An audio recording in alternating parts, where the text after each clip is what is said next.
మంచిది. ఈరోజు మనం నేర్చుకునే మరొక అంశము ఆదికాండము 7వ అధ్యాయము. ఆదికాండము 7వ అధ్యాయము 13 నుంచి 24 వచనాలు చూస్తే, నోవహు మరియు ఓడ పావురము గురించి కొన్ని విషయాలు మనం ముందు వర్తమానాల్లో నేర్చుకున్నాం. ఈరోజు మనము ధ్యానం చేస్తున్న అంశము ఆదికాండము 7వ అధ్యాయము 13 నుంచి 24 వచనాల వరకు చూస్తే, ఓడలో ఉన్నవారి స్థితిగతులు అనే సుదీర్ఘమైన అంశాన్ని మీ ముందుకు తీసుకుని వస్తూ ఉన్నాను. బహుశా ఈ యొక్క వర్తమానము 2 ఉపదేశముల ద్వారా మీ ముందుకు తీసుకుని వస్తూ ఉన్నాం. ఓడలో ఉన్నవారి స్థితిగతులు. ఆదికాండము 7వ అధ్యాయము 13 వచనం చూస్తే, ఆ దినమందే నోవహు కుమారులకు షేమును, హామును, యాపేతును, నోవహు భార్యయు. ఆ దినమందే నోవహు కుమారులకు షేమును, హామును, యాపేతును, నోవహు భార్యయు, వారితో కూడా అతని 3 కోడండ్రును ఆ ఓడలో ప్రవేశించిరి. వీరే కాదు, ఆయా జాతుల ప్రకారము ప్రతి మృగమును, ఆయా జాతుల ప్రకారం ప్రతి పశువును, ఆయా జాతుల ప్రకారం నేల మీద ప్రాకు ప్రతి పురుగును, ఆయా జాతుల ప్రకారం ప్రతి పక్షియు, నానా విధములైన రెక్కలు గల ప్రతి పిట్టయు ప్రవేశించాను.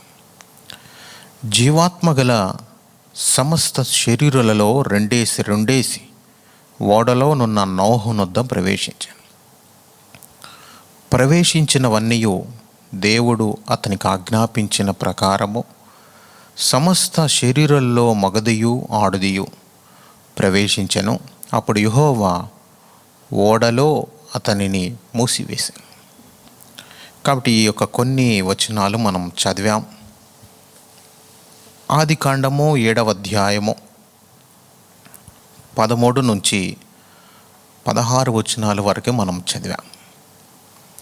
ఇప్పుడు మనం నేర్చుకుంటున్న అంశము, ఓడలో ఉన్నవారి స్థితిగతులు ఏమిటి, ఓడలో ఉన్నవారు ఎలాగున్నారు, ఓడలో ఉండినటువంటి వారి యొక్క స్థితిగతులు. 10 అంశాల ద్వారా ఈ యొక్క వర్తమానం తీసుకుని వస్తూ ఉన్నాను. 10 పాయింట్స్, 10 అంశాలు. ఓడలో ఉన్నవారి స్థితిగతులు కనుక మనం చూస్తే, ఫస్ట్ పాయింట్ చూస్తే, ఓడలో ఉన్నవారికి నాశనము లేదు. ఓడలో ఎంతమంది అయితే ఉన్నారో, ఎన్ని జంతువులైతే ఉన్నావో, ఎన్ని పక్షులైతే ఉన్నావో, ఎన్ని జీవరాశులు ఉన్నాయో అవన్నిటి కూడా నాశనము లేదు. అలాగే క్రీస్తునందు ఉన్న వారికి కూడా ఏ శిక్షా విధియు లేదు, నాశనము లేదని దైవ గ్రంథం మనకి తెలియజేస్తూ ఉన్నది. యోహాను సువార్త 10వ అధ్యాయము 28వ వచనంలో కనుక మనం చూస్తే, క్రీస్తునందున్న వారికి కూడా ఏ శిక్షా విధియు లేదు, నాశనము లేదు. యోహాను సువార్త 10వ అధ్యాయము 28వ వచనం, నేను వాటికి నిత్య జీవమునిచ్చుచున్నాను గనుక అవి ఎన్నటికి నశింపవు, ఎవడునూ వాటిని నా చేతిలో నుండి అపహరింపడు. కాబట్టి ఇక్కడ యేసుక్రీస్తు వారు చెప్పిన మాటలు, నా గొర్రెలు నా స్వరము వినును, నేను వాటిని నెరుగుదును, అవి నన్ను వెంబడించును అని యేసుక్రీస్తు వారు చెప్తూ, నేను వాటికి నిత్య జీవమునిచ్చుచున్నాను గనుక అవి ఎన్నటికి నశింపవు, ఎవడునూ వాటిని నా చేతిలో నుండి అపహరింపడు. కాబట్టి ఓడలో ఉన్నవారికి ఎలాగైతే నాశనము లేదో, క్రీస్తునందు ఉన్నవారికి కూడా నాశనము లేదు, ఏ శిక్షా విధియు కూడా లేదు. అందుకనే ప్రభువారు ఏమంటున్నారంటే, నేను వారికి నిత్య జీవం ఇస్తాను గనుక అవి ఎన్నటికి నశింపవు, ఎవడునూ వాటిని నా చేతిలో నుండి అపహరింపడు. వర్తమానం వింటున్న దేవుని యొక్క సంగమ, ప్రభు యొక్క పిల్లలుగా మనం భూమి మీద జీవిస్తూ ఉన్నాము కాబట్టి మనం చనిపోయిన తర్వాత కూడా పరదేశిలో దేవుడు మనకు ఒక స్థానం ఇస్తూ మన యొక్క ఆత్మకు నిత్య జీవాన్ని దేవుడు ఇస్తూ ఉన్నారు. క్రీస్తు ప్రభువాన్ని విశ్వసించి రక్షించబడి పరిశుద్ధంగా జీవిస్తూ ఏదో ఒక స్థానిక సంఘములో సభ్యత్వం కలిగి ఉంటూ రెండవ రాకడ కొరకు మనం ఎదురు చూస్తూ ఉన్నాము కాబట్టి మనకు నాశనము లేదు. అలాగే నోహు యొక్క ఓడలో ఉన్నవారికి కూడా నాశనము లేదు. ఫస్ట్ పాయింట్ ఏమిటంటే నాశనము లేదు. రెండవ పాయింట్ చూస్తే, రెండవ అంశము, ఓడలో ఉన్నవారి మీద పడవలసిన తీర్పు జలములో ఓడ మీద పడెను. ఓడలో ఉన్నవారి మీద జలములు పడాలి, కానీ ఆ తీర్పు జలములో ఓడ మీద మాత్రమే పడినవి. ఓడలో నుంచి లోపలికి రావడం లేదు. ఆ జలములు తీర్పు జలములు అని పేరు పెడుతూ ఉన్నాను. తీర్పు జలములు, ఓడలో ఉన్నవారి మీద పడవలసిన తీర్పు జలములో ఆ జలముల యొక్క తీర్పు ఓడ మీద పడింది. ఆ జలములన్నిటినీ కూడా ఆ యొక్క ఓడ భరించింది. అందువలన ఆ ఓడ భరించింది కాబట్టి ఆ ఓడలో ఉన్నవారికి ఆ తీర్పు జలముల యొక్క దెబ్బ లేకుండా పోయింది. కాబట్టి అందువలన ఓడలో ఉన్నవారికి ఆ తీర్పు జలముల దెబ్బ లేకపోయాను. అలాగే క్రీస్తునందున్న వారికి కూడా తీర్పు లేదు, తీర్పు జలములు. సెకండ్ పాయింట్ ఏమిటంటే, ఓడలో ఉన్నవారి స్థితిగతులు ఏమిటంటే, మొదటిగా నాశనము లేదు, రెండవదిగా ఓడలో ఉన్నవారి మీద పడవలసిన తీర్పు జలములు ఓడ మీద పడిన. ఆ ఓడే జలములన్నిటిని కూడా భరించింది. అందువలన ఓడలో ఉన్నవారికి ఆ తీర్పు రాకుండా ఓడ అడ్డుకున్నది. కాబట్టి క్రీస్తునందు ఉన్నవారికి కూడా ఏ తీర్పు లేదు. అంటే తీర్పు లేదు అంటే క్రీస్తు న్యాయపీఠం ఎదుట నిలవబడి మనం లెక్క అప్పజెప్పాలి. మరి ధవళ సింహాసన తీర్పులో మనం పాలు పొందాం. ప్రభువునందు విశ్వసించి రక్షించబడి పరిశుద్ధంగా జీవించి ప్రభువునందు నిద్రించిన లేక రెండవ రాకడలో మనం ఎత్తబడిన ధవళ సింహాసన తీర్పుకు మనం వెళ్ళాం. క్రీస్తు న్యాయ సింహాసన తీర్పులో పాల్గొంటాం. ఇక్కడ క్రీస్తునందు ఉన్నవారికి ఏ తీర్పు లేదు అని దైవ గ్రంథంలో 2 రిఫరెన్సెస్ నేను మీకు జ్ఞాపకం చేస్తూ ఉన్నాను. సెకండ్ పాయింట్లో యోహాను సువార్త 3వ అధ్యాయము 18వ వచనంలో చూస్తే, ఆయన యందు విశ్వాసముంచు వానికి తీర్పు తీర్చబడదు, విశ్వసింపని వాడు దేవుని అద్వితీయ కుమారుని నామమందు విశ్వాసముంచలేదు గనుక వానికి ఇంతకు మునిపే తీర్పు తీర్చబడిను. ఆయన యందు విశ్వాసముంచు వానికి తీర్పు తీర్చబడదు, తీర్పు తీర్చబడదు అని దైవ గ్రంథంలో స్పష్టముగా దేవుడు వ్రాయించాడు. ఆయన యందు విశ్వాసముంచు వానికి, ఆయన యందు విశ్వాసముంచు వారికి అనకుండా వానికి అంటే సింగులర్లో మాట్లాడడం, ఆయన యందు విశ్వాసముంచు వానికి తీర్పు తీర్చబడదు. కాబట్టి జలముల యొక్క తీర్పు ఓడ మీద పడింది. ఓడ ఆ జలములన్నిటిని కూడా భరించింది.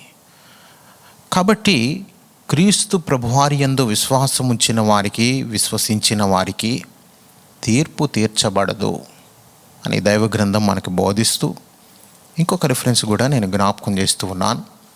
యోహాను సువార్త 5వ అధ్యాయము 24వ వచనంలో చూస్తే, నా మాట విని నన్ను పంపిన వాని యందు విశ్వాసముంచువాడు నిత్య జీవము గలవాడు, వాడు తీర్పులోనికి రాక మరణములో నుండి జీవములోనికి దాటియున్నాడని మీతో నిశ్చయముగా చెప్పుచున్నాను. స్వయాన దైవ కుమారుడైన యేసుక్రీస్తు వారు చెప్పిన మాటలు, నా మాట విని నన్ను పంపిన వాని యందు విశ్వాసముంచువాడు.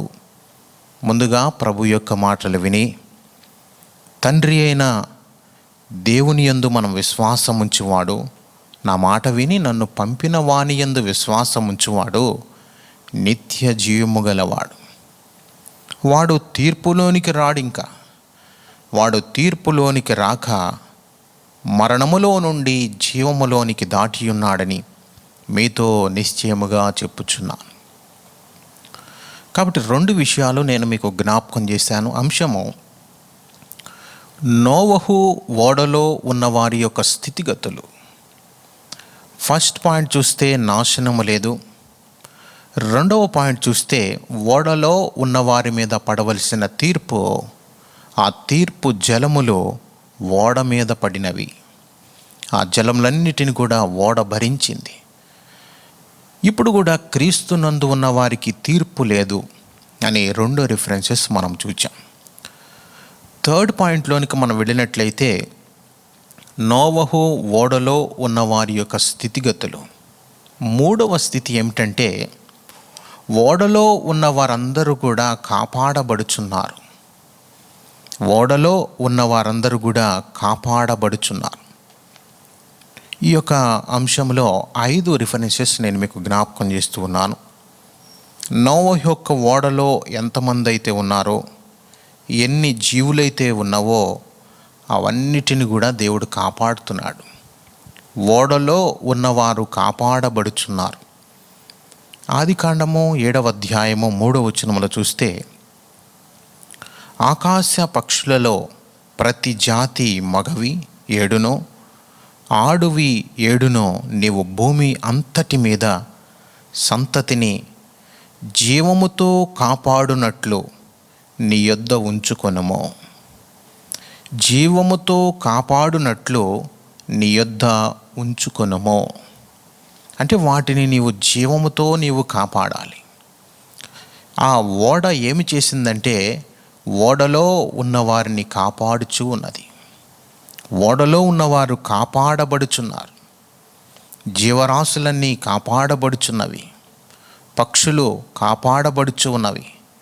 జంతువులు కాపాడబడుచున్నాయి.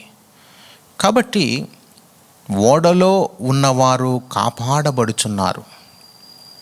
అలాగే క్రీస్తునందు ఉన్నవారికి కూడా దేవుని యొక్క కాపుదల ఉంటుంది. చూద్దాం, దైవ గ్రంథములో 2 రిఫరెన్సెస్ నేను మీకు జ్ఞాపకం చేస్తూ ఉన్నాను. కాపాడుట, దేవుని యొక్క కాపుదల.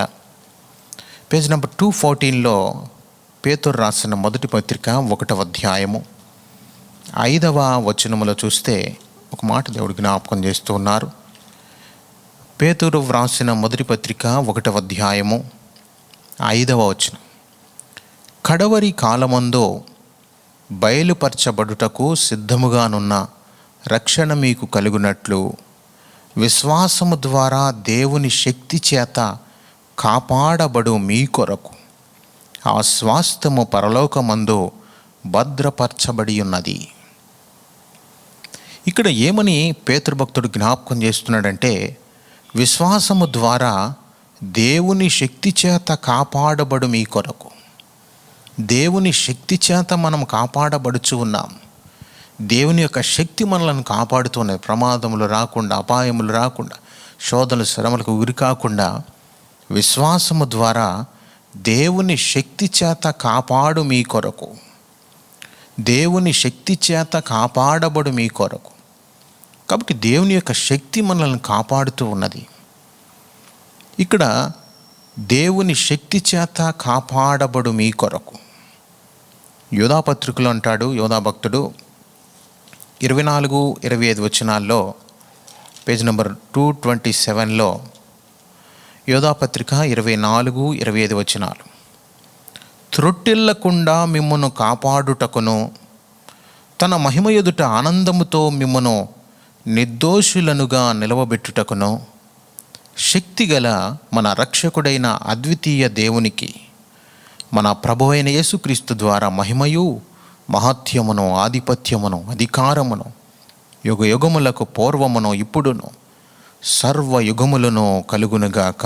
ఆమేన్. త్రొట్టిల్లకుండా మిమ్మును కాపాడుటకును తన మహిమ ఎదుట ఆనందముతో నిర్దోషులనుగా నిలవబెట్టుటకు శక్తిగల అద్వితీయ దేవునికి మనల్ని దేవుడు త్రొట్టిల్లకుండా కాపాడగలడు. తన మహిమ ఎదుట ఆనందముతో నిర్దోషులుగా నిలబెట్టగలడు. శక్తిగల అద్వితీయ దేవునికి మనము ఆయనకు ప్రార్థిస్తూ ముందుకు కొనసాగాలి.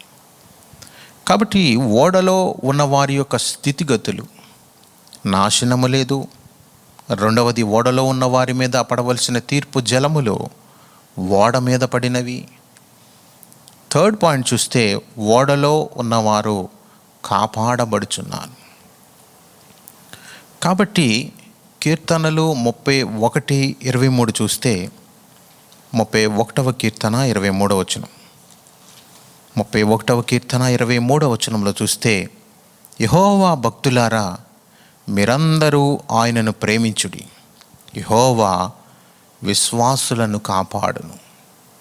యెహోవా పరిశుద్ధులను కాపాడునని అనకుండా యెహోవా విశ్వాసులను కాపాడును. విశ్వాసముతో దేవునిని అనుసరిస్తూ ఉన్నాం, ఆయన యందు విశ్వాసం ఉంచాం, నిరీక్షణ ఉంచాం, ముందుకు కొనసాగుతున్నాం. మరి దేవుడే మనలను కాపాడాలి. అపాయములు రాకుండా, శోధనల శ్రమలకు గురి కాకుండా దేవుడు విశ్వాసులను కాపాడును. యెహోవా విశ్వాసులను కాపాడును. ఓడలో ఉన్నవారు కాపాడబడుచున్నారు.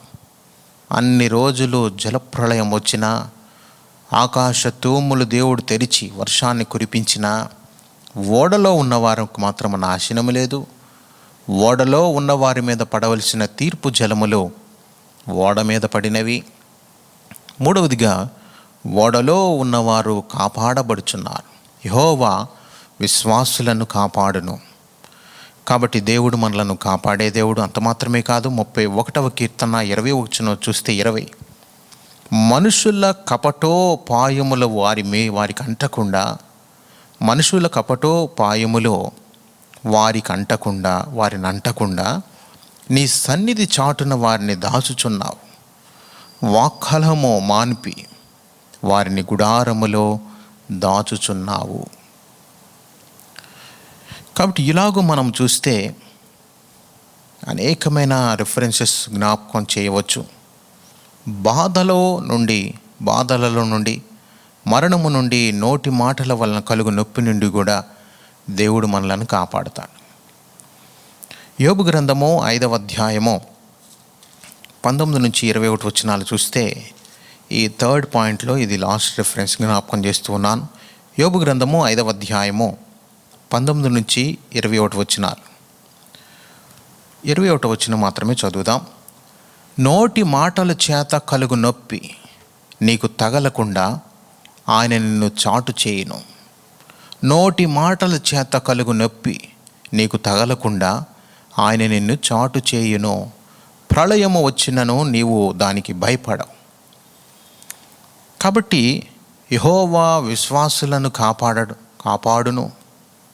మనుషుల కపటోపాయము వారికి అంటకుండా కాపాడును.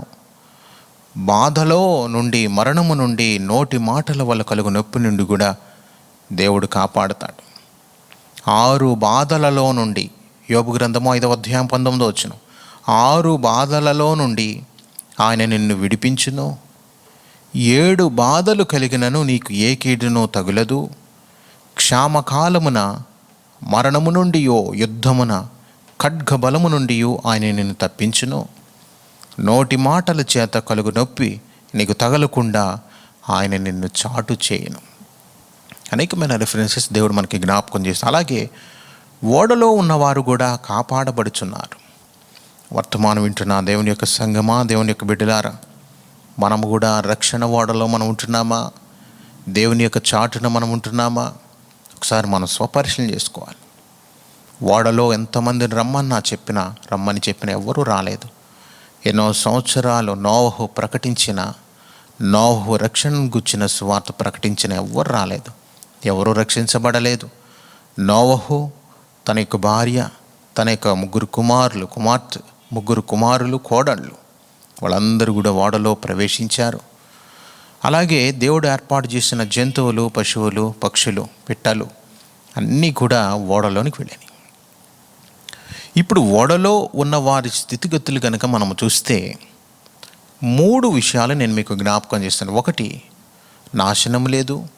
2వది, ఓడలో ఉన్న వారి మీద పడవలసిన తీర్పు జలములు ఓడ మీద పడినవి. థర్డ్ పాయింట్ చూస్తే ఓడలో ఉన్నవారు కాపాడబడుచున్నారు. ఫోర్త్ పాయింట్లోనికి వెళ్ళినట్లయితే, ఓడలో ఉన్న జీవులకు సమృద్ధి అయిన ఆహారము కలదు. ఓడలో ఉన్న జీవులకు, మనుషులకు సమృద్ధికరమైన ఆహారం ఉన్నది. చూద్దాం. అక్కడే ఆదికాండము 6వ అధ్యాయములోనే 21వ వచనంలో చూస్తే దేవుడు ముందుగానే కొన్ని విషయాలు క్లారిటీగా నోహు దేవుడు చెప్పేశాడు. ఆదికాండము 6వ అధ్యాయం 21వ వచనం, మరియు తినుటకు నానా విధములైన ఆహార పదార్థములను కూర్చుకొని నీ దగ్గర ఉంచుకొనుము, అవి నీకును వాటికి నీ ఆహారమగునని చెప్పాను. ఓడలో ఉన్న వారి యొక్క స్థితిగతులు, ఫోర్త్ పాయింట్ మనం ధ్యానిస్తూ ఉన్నాం. ఓడలో ఉన్న వారి యొక్క స్థితిగతులు ఏమిటంటే, ఓడలో ఉన్న వారికి సమృద్ధికరమైన ఆహారం ఉన్నది. అందుకని యెహోవా దేవుడు చెప్పిన మాట ఏమిటంటే, మరియు తినుటకు నానా విధములైన ఆహార పదార్థములను కూర్చుకొని నీ దగ్గర ఉంచుకొనము నోహు, అవి నీకును వాటికి నీ ఆహారమగునని చెప్పాను. ఎన్ని రోజులైతే నీ ఓడలో ఉంటావో, ఎన్ని రోజులైతే పశువులు ఉంటాయో, ఎన్ని రోజులైతే పక్షులు ఉంటాయో, ఎన్ని రోజులైతే అన్ని జీవులు ఉంటాయో, వాటన్నిటికి కూడా ఆహారం సిద్ధపరచుకో. ఓడలో ఉన్న వారికి, ఓడలో ఉన్న జీవులకు సమృద్ధికరమైన ఆహారం ఉన్నది. అలాగే క్రీస్తులో ఉన్నవారికి కూడా సమృద్ధికరమైన ఆహారం కలదు. అందుకనే భక్తుడు అంటాడు, యెహోవా నా కాపరి, నాకు లేమి కలుగదు. యెహోవాను ఆశ్రయించు వారికి ఏ మేలు కొదవలేదు. చూద్దాం. దైవ గ్రంథంలో ఈ యొక్క రిఫరెన్స్ ఆధారముగా, ఈ యొక్క అంశం బేస్ చేసుకుని 3 రిఫరెన్సెస్ నేను మీకు జ్ఞాపకం చేస్తూ ఉన్నాను. కీర్తనలు 34వ కీర్తన 9-10 వచనాలు చూస్తే, 34వ కీర్తన 9-10 వచనాలు, యెహోవా భక్తులారా, ఆయన యందు భయభక్తులు ఉంచుడి, ఆయన యందు భయభక్తులు ఉంచు వానికి ఏమీయూ కొదవలేదు, ఆయన యందు భయభక్తులు ఉంచువానికి ఏమీయూ కొదవలేదు. సింహపు పిల్లలు లేమి గలవై ఆకలిగొనినను యెహోవాను ఆశ్రయించు వారికి ఏ మేలు కొదువై ఉండదు.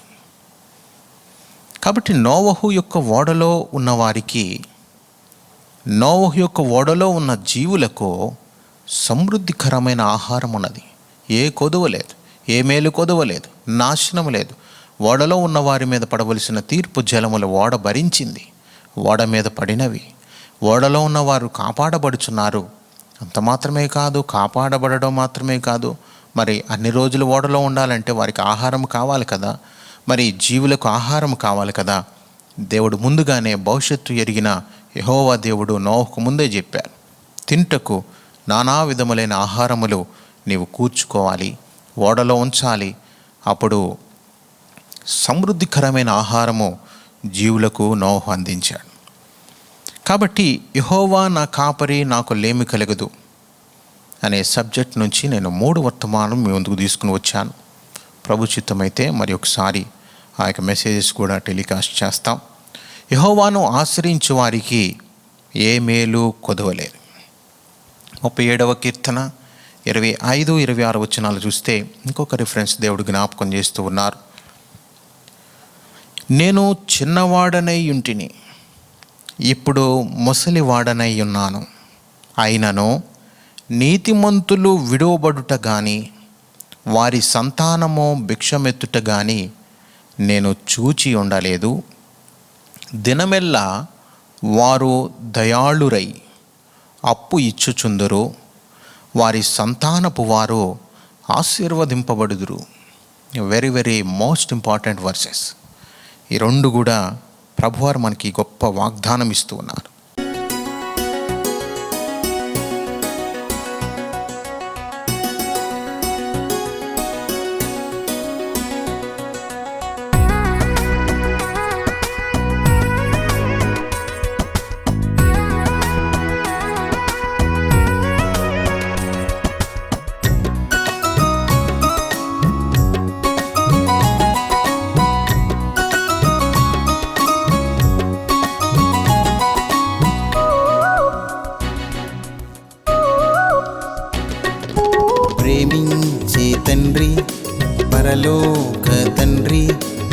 ఎదురై ఆహ్వానించే తండ్రి. సర్వాధికారి, సర్వాంతర్యామి, సర్వోన్నతుడవైన తండ్రి.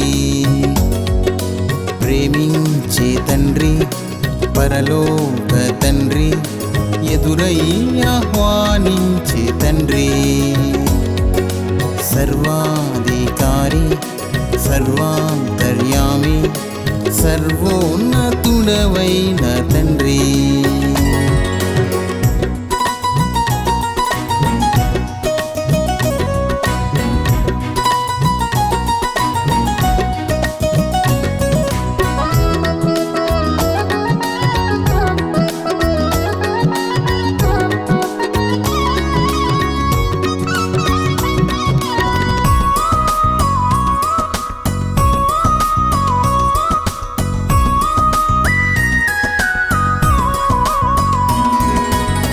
దూరముగా ఉండినప్పుడే కుమారుని చూచి పరుగున వెళ్ళిన ప్రేమగల తండ్రి.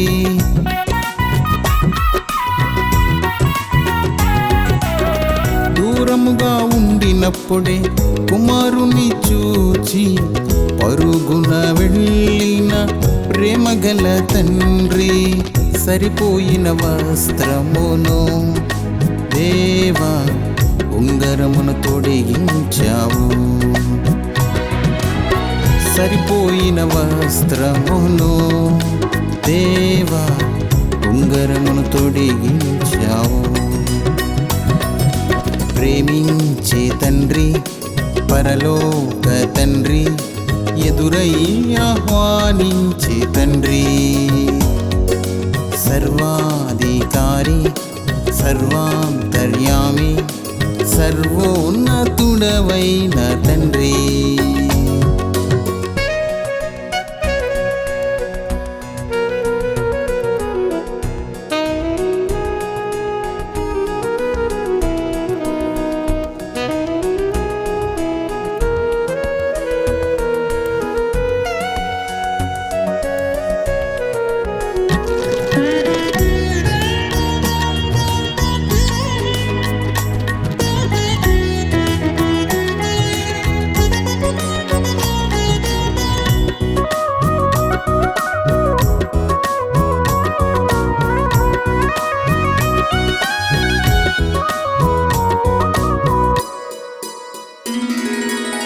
ఇంటిలోకి రాని కుమారుని కొరకై వెలుపలకొచ్చిన ప్రేమగల తండ్రి.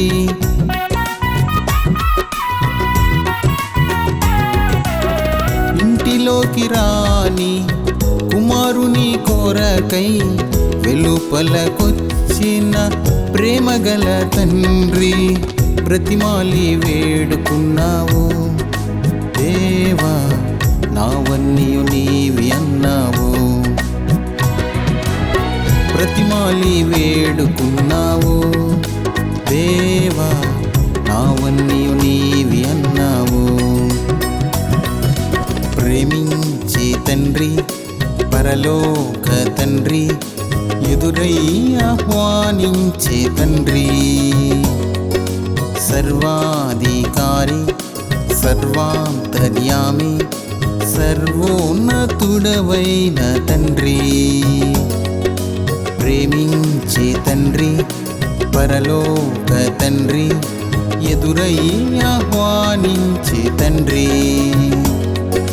సర్వాధికారి, సర్వాంతర్యామి, సర్వోన్నతుడవైన తండ్రి.